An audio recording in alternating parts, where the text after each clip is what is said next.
বন্ধুরা, আমি গীতু রানী বলছি। বন্ধুরা, আজকে তোমাদের মা ছেলেকে নিয়ে যে ঘটনাটা বলবো, এই সব ঘটনা সাধারণত কেউ কাউকে বলে না, তাই সবাই পুরোটা মন দিয়ে শুনলে দাঁড়িয়ে যাবে। আমার মা অনেক সুন্দর দেখতে। মা নিজের শরীরের খুব যত্ন নেন। সাধারণত গ্রামে মহিলারা শাড়ি পরেন, কিন্তু মা মাঝে মাঝে শার্ট এবং জিন্স পরতে পছন্দ করেন। তাকে দেখতে এখনও কম বয়সী মনে হয়, কারণ তিনি প্রতিদিন পরিশ্রম করেন এবং নিজের শরীরকে ফিট রাখেন। মায়ের লম্বা চুল এবং মুখে সব সময় হাসি লেগে থাকে। আমি ঘরের একমাত্র ছেলে, তাই মা বাবা আমাকে খুব ভালোবাসেন এবং কখনো আমার কোনো চাহিদাই অপূর্ণ রাখেনি। আমার ছোট বোন পায়েল এখনও স্কুলে পড়ছে এবং খুব দুষ্টু। আমি আরিয়ান। এই গল্পটি আমার পরিবারের সম্পর্কে, যেখানে আমি আমার বাবা, মা এবং আমার ছোট বোন তানিয়ার একসঙ্গে থাকি। বাবার নাম বিবেক। তিনি একটি প্রাইভেট কোম্পানিতে চাকরি করেন। মায়ের নাম আরুষি। তিনি ঘরের সব কাজকর্ম সামলান। আমরা একটি ছোট্ট গ্রামে থাকি, তবে মা বাবা দুজনেই শিক্ষিত, তাই আমাদের বাড়ির পরিবেশটা একটু আলাদা। মা যদিও গ্রামের অন্যান্য মহিলাদের মতোই জীবনযাপন করেন। বন্ধুরা, আজকের গল্পটা অনেক বেশি স্পেশাল, তাই কেউ মিস করো না। আর দয়া করে গল্পগুলো ভালো লাগলে ভিডিওটি লাইক, শেয়ার এবং চ্যানেলটি সাবস্ক্রাইব করো প্লিজ। গল্পটা শুরু হয় তখন যখন আমার পরীক্ষাগুলো শেষ হয়েছিল এবং গরমের ছুটি চলছিল। আমার বোন নানির বাড়িতে চলে গেছে, কিন্তু আমি সিদ্ধান্ত নিয়েছিলাম বাড়িতেই থাকব, কারণ কোথাও যাওয়ার ইচ্ছা ছিল না। বাবা প্রতিদিনের মতো অফিসে যেতেন, আর মা ঘরের সব কাজ করতেন। একদিনের কথা, আমি আমার ঘরে বসে ল্যাপটপে গেম খেলছিলাম। সেদিন বাড়ির কাজের লোকও ছুটি ছিল, তাই মা নিজেই সবকিছু সামলাচ্ছিলেন। সেদিন মা রাজস্থানী ঘাঘরা চলি পরেছিলেন, যা তাকে খুব সুন্দর লাগছিল। ঘরে কেউ ছিল না, তাই তিনি ওড়না নেননি। মা প্রথমে রান্নাঘরের কাজ করছিলেন, তারপর আমার ঘরে এলেন হাতে একটি ঝাড়ু নিয়ে। আমি তখন বিছানায় বসে গেম খেলায় ব্যস্ত ছিলাম। মা যখন ঘরে ঢুকলেন, আমার মনোযোগ তার দিকে চলে গেল। আমি দেখলাম মা কতটা মনোযোগ দিয়ে ঘর পরিষ্কার করছেন। তার কপালে ঘামের বিন্দুগুলো চকচক করছিল, কিন্তু তিনি কোনো অভিযোগ করলেন না। যখন তিনি বিছানার নিচে ঝাড়ু দিচ্ছিলেন, তার চুলগুলো মুখের সামনে এসে পড়েছিল। আমি নিঃশব্দে তাকিয়ে রইলাম। মা একবারও আমার দিকে তাকালেন না। তিনি শুধুই নিজের কাজে মগ্ন ছিলেন। আমার মধ্যে একটা অদ্ভুত অনুভূতি কাজ করছিল, তবে আমি তাতে তেমন গুরুত্ব দিইনি। মা যখন সামনে ঝুঁকলেন, আমি লক্ষ্য করলাম তার আচরণে এক ধরনের আত্মবিশ্বাস এবং উজ্জ্বলতা প্রকাশ পাচ্ছে। আমার মনে একটা অস্বাভাবিক অনুভূতি হচ্ছিল, যা তখন পুরোপুরি বুঝে উঠতে পারছিলাম না। গরমের ছুটিতে পরীক্ষা শেষ হয়ে গেছে, আর আমার বোন তখন নানির বাড়িতে। আমি বাড়িতেই ছিলাম, আর বাবা তার কাজের জন্য বাইরে ছিলেন। মা ঘরের কাজকর্ম সামলাচ্ছিলেন এবং সেদিন তিনি একটি হালকা ঘাঘরা পরেছিলেন। যেহেতু বাড়িতে কেবল আমি ছিলাম, তিনিও নেননি। কিছুক্ষণ নীরব থাকার পর মা হঠাৎ আমার দিকে তাকিয়ে বললেন, শোনো তো, একটু উঠে বিছানার চাদরটা ঠিক করে দাও। মা বললেন, ঠিকঠাক করে নিতে দাও, তারপর তোমার গেম খেল। আমি তাড়াতাড়ি অন্য দিকে তাকানো ভান করলাম এবং উঠে বাথরুমের দিকে চলে গেলাম। বাথরুমে পৌঁছানোর পর আমার মনে নানা ধরনের প্রশ্ন আসতে শুরু করল। আমার মনে হলো হয়তো মা আমাকে তাকিয়ে থাকতে দেখে ফেলেছেন। আমি একটু ভয় পেলাম, ভাবতে লাগলাম যদি মা সত্যি আমাকে দেখে থাকেন তাহলে তিনি কি ভাববেন। আমি বিভ্রান্ত ছিলাম, বুঝতে পারছিলাম না যে আমার যা অনুভব হচ্ছে তা ঠিক না ভুল।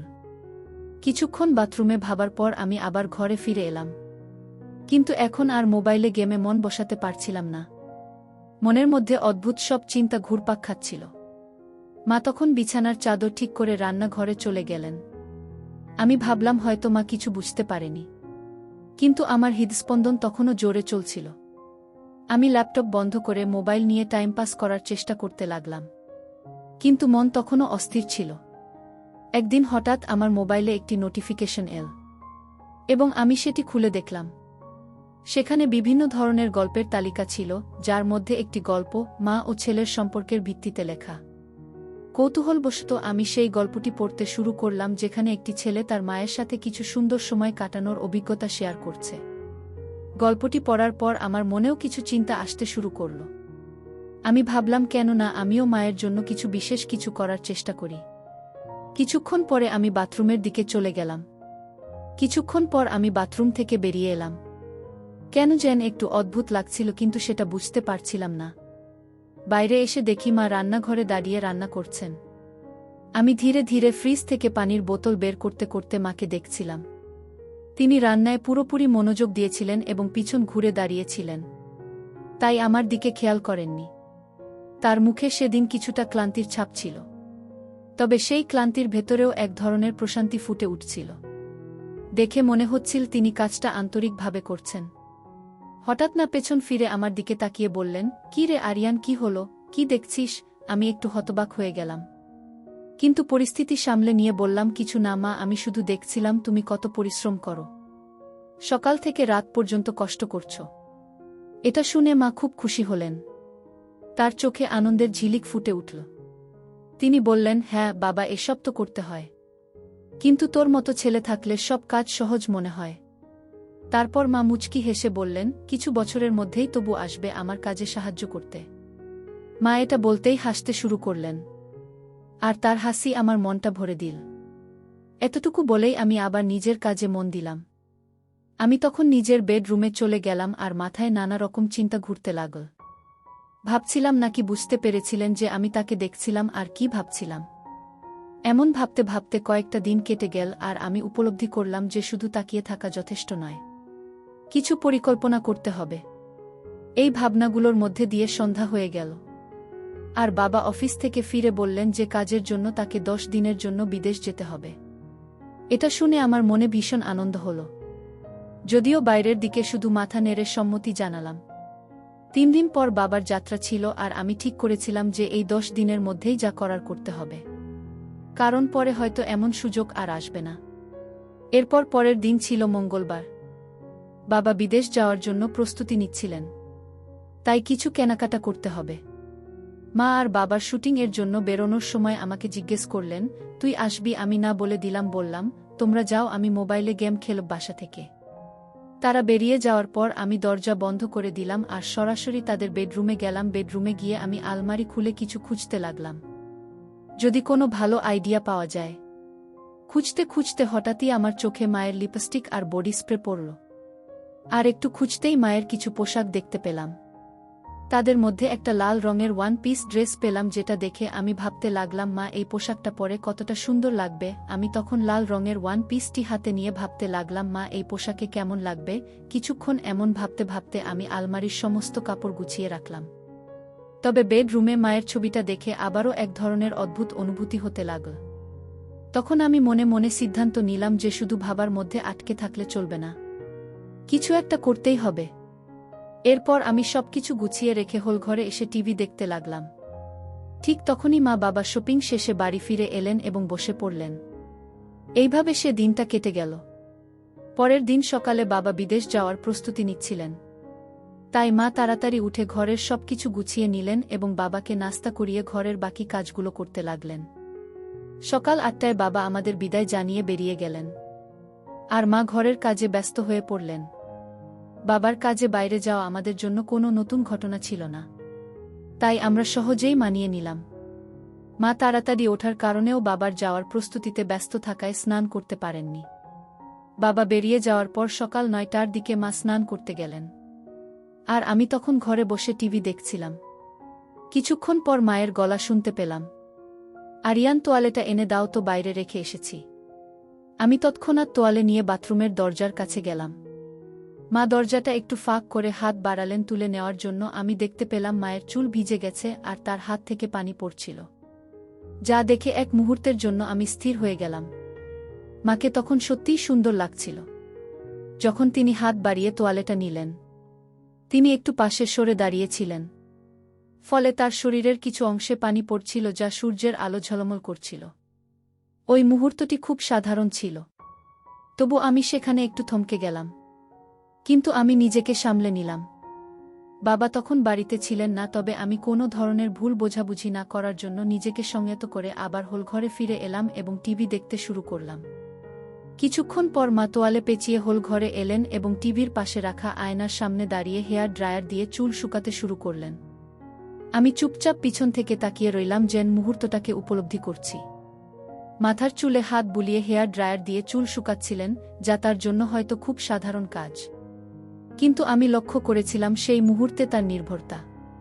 কিছুক্ষণ পর আমি বললাম, মা তুমি সব সময় সাধারণ পোশাকগুলো বাড়িতে কেন পরে থাকো? মা অবাক হয়ে বললেন, কেন, এতে কোনো সমস্যা আছে নাকি? আমি তো যা ভালো লাগে সেটাই পরি।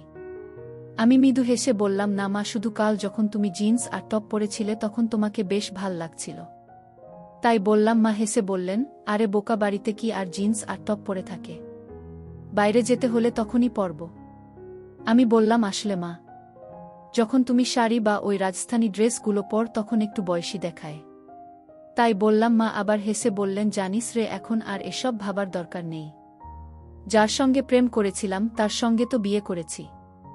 আর তোর মতো একটা আলসের ছেলে আর পায়েল মতো সুন্দর মেয়ে আছে, আর কি বা চাই না? এতটুকু বলে জোরে হেসে বেডরুমে চলে গেলেন কাপড় পরিবর্তন করতে। আমি মায়ের হাসি দেখে নিজেও হেসে ফেললাম এবং টিভি দেখতে লাগলাম।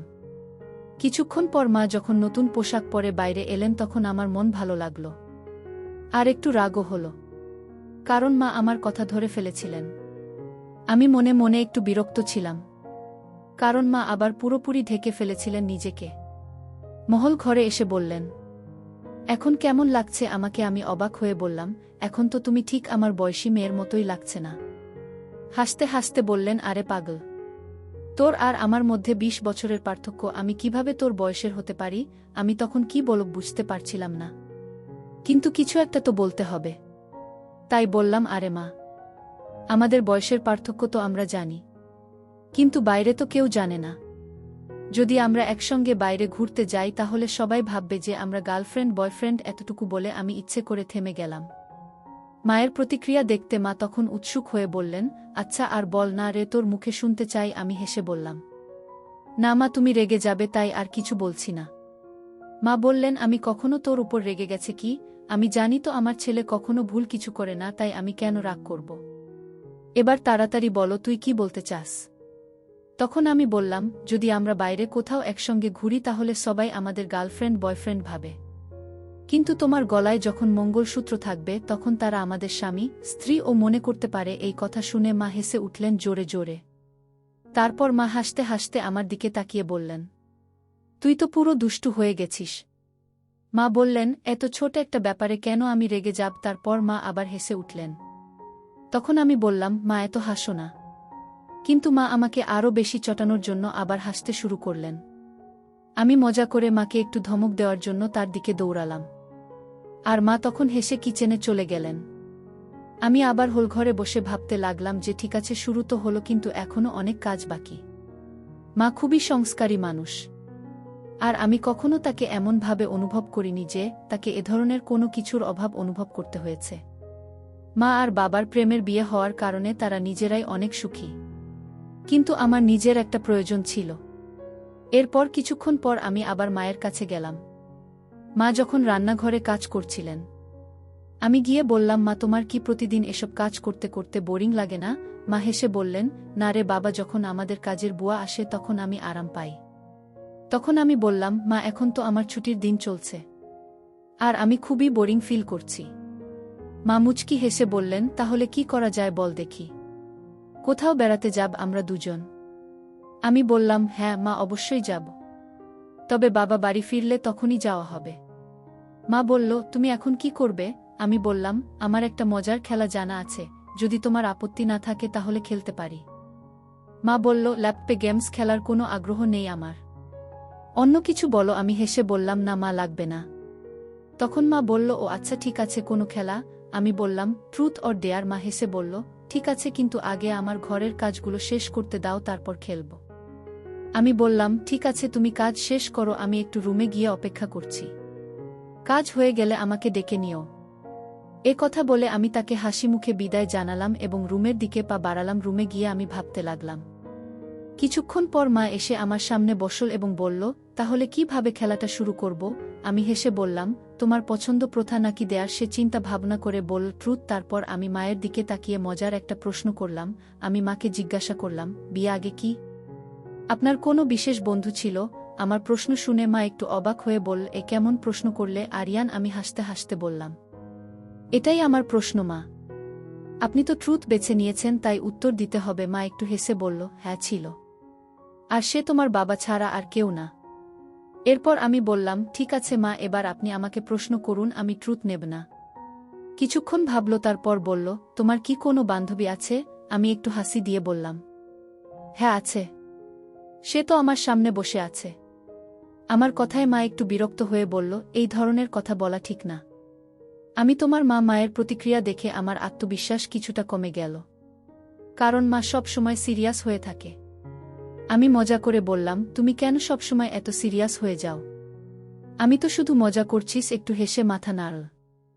এরপর আমি আবার জিজ্ঞেস করলাম, তাহলে এবার বলো, ভূত নাকি দেয়ার? সে কিছুক্ষণ ভেবে বলল, ট্রুথ। আমি জিজ্ঞেস করলাম, তোমার জীবনে এমন কোনো স্মৃতি আছে যা তোমার কাছে খুব মজার? সে একটু বিরক্ত হয়ে বলল, এ ধরনের প্রশ্ন ভালো নয়, আমাদের এই খেলা এখানে থামানো উচিত। আমি বললাম, আমরা তো খুব ভালো বন্ধু, এবং বন্ধুরা তো একে অপরের সাথে সবকিছু শেয়ার করে। যদি তোমার বিশ্বাস থাকে তাহলে তুমি নিশ্চয়ই আমাকে কিছু বলবে। সে কিছুক্ষণ ভেবে বলল, কিছু প্রশ্ন ব্যক্তিগত হয় আর সেগুলো ঠিক না শেয়ার করা। আমি হেসে বললাম, কিন্তু আমরা তো শুধু মজা করছি, এতে তো কিছুই হবে না। আমাদের বিশ্বাস তো একে অপরের উপর আছে। আর এসব তো আমাদের বিজ্ঞান ক্লাসে শেখানো হয়েছিল। মা হেসে বলল, এসব বিজ্ঞান ক্লাসে শেখানো হয় না আরিয়ান। তখন আমি বললাম, যদি এসব শেখানো না হয় তাহলে আমাকে এসব জানার দরকার নেই। মা আবার বলল, তুমি সব জানার অধিকার রাখো, কিন্তু বুঝতে হবে তুমি কার কাছে প্রশ্ন করছো। তুমি তোমার মায়ের কাছে এই প্রশ্নগুলো করছো। আমি বললাম, মা তুমি জানো আমার খুব বেশি বন্ধু নেই আর কোনো বান্ধবী নেই, তাই আমি তোমার সাথে এসব কথা বলি। মায়ের মুখে একটু বিষণ্ণতার ছাপ দেখা গেল, কারণ ছোটবেলা থেকেই আমি খুব একটা বাইরে যেতাম না এবং খুব বেশি বন্ধু ছিল না। মা বুঝতে পারল যে আমি সহজে হাল ছাড়ব না। তাই মা বল, ঠিক আছে, হ্যাঁ, আমাদের সময় অনেক মজার কিছু করতাম। একটা ঘটনা বেশ মজার ছিল। আমি হেসে বললাম, মা এমন ছোট একটা বিষয় নিয়ে এত ভেবে সময় নীল কেন? মা হেসে উত্তর দিল, তুমি না সত্যিই অনেক কৌতূহলী। মা মুচকি হেসে বলল, এবার তো খুশি হলে তাই না?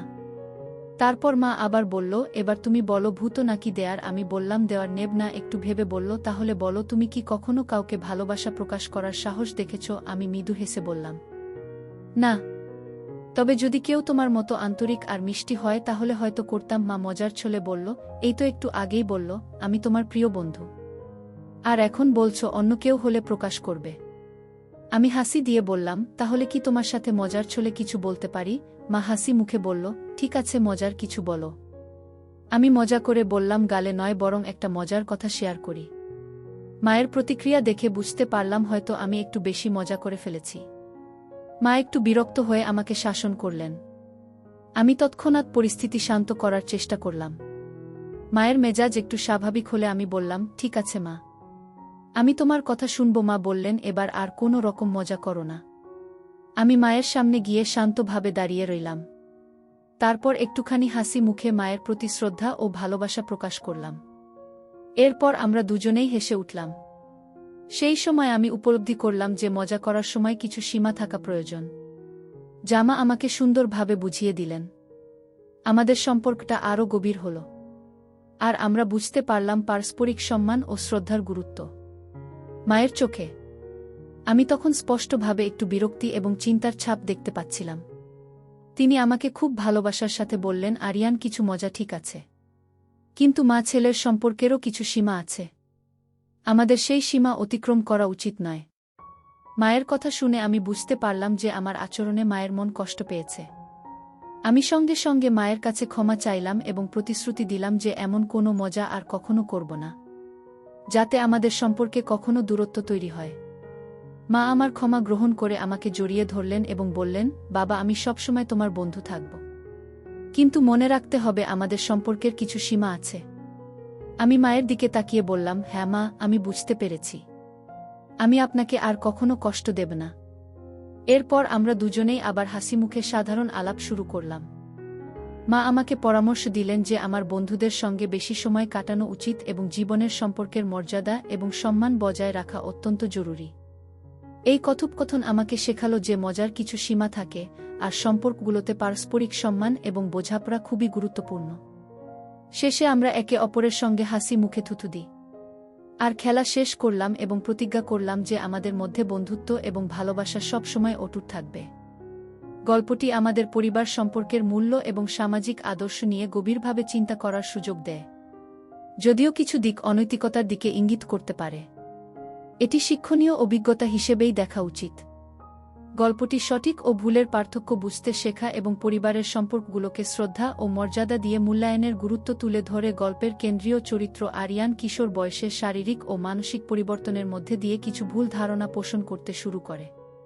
এই বয়সে এমন অনুভূতি আসা স্বাভাবিক হলেও সেগুলো নিয়ন্ত্রণ করা এবং সঠিক মূল্যবোধ পরিচালিত হওয়া অত্যন্ত জরুরি।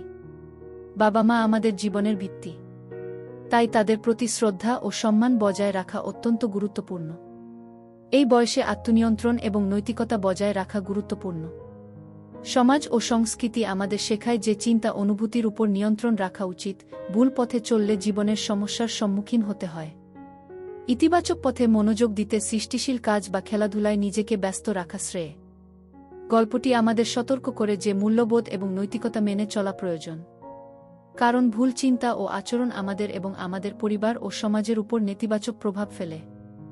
বাবা মায়ের প্রতি সম্মান প্রদর্শন এবং তাদের সঙ্গে পবিত্র সম্পর্ক বজায় রাখা আমাদের প্রধান দায়িত্ব। যদি ভুল চিন্তা আসে তাহলে নিজেকে শক্তিশালী করতে পরামর্শ গ্রহণ করা এবং নৈতিক বিশ্বাস কাজ করা জরুরি। যদি কখনো আপনি এমন কোনো পরিস্থিতিতে পড়েন যেখানে আপনার মনে অপ্রাসঙ্গিক চিন্তা আসছে, তখন সেটা কারো সাথে আলোচনা করা খুবই গুরুত্বপূর্ণ, যেমন আপনার বাবা মা, শিক্ষক বা কোনো পরামর্শদাতা। এই ধরনের আলোচনা আপনার ভেতরের দ্বন্দ্ব মেটাতে সাহায্য করতে পারে এবং সঠিক পথ দেখাতে পারে। গল্পের মূল চরিত্র আর আপনাকে বুঝতে হবে যে নৈতিকতা এবং আত্মনিয়ন্ত্রণ জীবনের এক অপরিহার্য অংশ। গল্পটি আমাদের শেখায় যে পরিবারের প্রতি সম্মান এবং শ্রদ্ধা সমাজের ভিত্তি। যদি কোনো সম্পর্কের মধ্যে অসম্মান বা অনৈতিক আচরণ প্রবেশ করে, তাহলে তা পুরো পরিবারের কাঠামোকে নষ্ট করতে পারে। অভিভাবকদের উচিত তাদের সন্তানদের সাথে খোলামেলা ও সহানুভূতিপূর্ণভাবে কথা বলা, যাতে তারা সঠিক পথে চলতে পারে। এই গল্পের আরেকটি গুরুত্বপূর্ণ দিক হল সমাজে কী ধরনের সাহিত্য, সিনেমা বিষয়বস্তু শিশু ও কিশোরদের সামনে তুলে ধরা হয়। অনৈতিক বিষয়বস্তু সমাজে নেতিবাচক প্রভাব ফেলতে পারে, তাই অভিভাবক এবং সমাজকে সচেতন থাকতে হবে যাতে শিশুদের সামনে সঠিক বিষয়বস্তু উপস্থাপিত হয়। সময়ের সাথে সাথে যখন একজন ব্যক্তি বড় হয়, তখন তার চিন্তাভাবনাকে আরও পরিপক্ক করতে হবে। গল্পের চরিত্র আরামের আচরণ এবং চিন্তাধারা ভুল পথে যাচ্ছে, কিন্তু এর থেকে আমরা শিখতে পারি যে সঠিক দিক নির্দেশনা এবং আত্মসংযমের মাধ্যমে একজন ব্যক্তি তার চিন্তাধারাকে সঠিক পথে নিয়ে যেতে পারে। আমাদের সংস্কৃতি এবং পারিবারিক মূল্যবোধ এর গুরুত্ব অত্যন্ত বেশি, বিশেষ করে ভারতীয় উপমহাদেশের প্রেক্ষাপটে। এই গল্প থেকে আমরা শিখতে পারি যে নৈতিকতা এবং মূল্যবোধ যে কোনো সম্পর্কের ভিত্তি। যদি সন্তানদের সাথে সুস্থ ও স্নেহপূর্ণ সম্পর্ক থাকে, তবে তাদের জীবনের সঠিক দিক নির্দেশনা দেওয়া সহজ হয়। প্রিয় বন্ধুরা, গল্পটি ভালো লাগলে অবশ্যই কমেন্ট করে জানাবেন।